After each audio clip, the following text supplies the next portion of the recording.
আসসালামাইকুম বন্ধুরা, কেমন আছেন? আশা করি ভালো আছেন। তো এখন আমের দোকানে যাব, জিজ্ঞাসা করবো আম কোনটা কত। আসসালামু আলাইকুম ভাই, সালাম। ভালো আছেন? আলহামদুলিল্লাহ। কীরকম আম ব্যস্ত আছেন? এই যে ব্যস্ত আছি, এক পদের দাম। এটা কত? এটা লক্ষণবুক 30 টাকা কিলো। হ্যাঁ, লক্ষণবুক 30 টাকা কিলো। 30 টাকা, 130। খালি 30। আর এইটায়? এটা 50। আর এই যেটা এটা 70। ওইটায়? ওটা 40।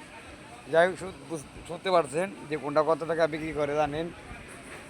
তো মোটামুটি কীরকম আম বিক্রি করেন? মোটামুটি বিক্রি করি 3-4 মণ বিক্রি করি। 2-4 মণ প্রতিদিন খুচরা বাজারে। তো আপনারা জানেন যে এখানে 3-4 মণ বা 2-2.5 মণ মতন বিক্রি করে। তো আমি এর আগেও একটা ভিডিও করছিলাম তো লিচু নিয়ে, তো সেই ভাইয়ের কাছে চলে আসলাম। যার আম কিনতে মনে চায় অবশ্যই চলে আসবেন। ঠিকানা হচ্ছে গোবিন্দপুর বাজার, ক্লাবের সামনে। খালপার।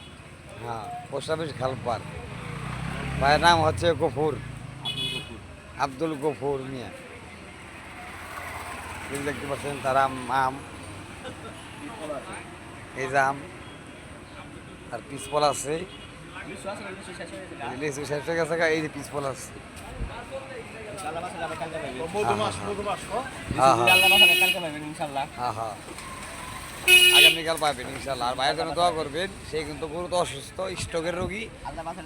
সে 2 থেকে 3 বার স্ট্রোক করছে। তার জন্য সবাই দোয়া করবেন, আল্লাহ পাক তাকে ভালো রাখে, সুস্থ রাখে এবং আমাদের মাঝে সবসময় থাকতে পারে।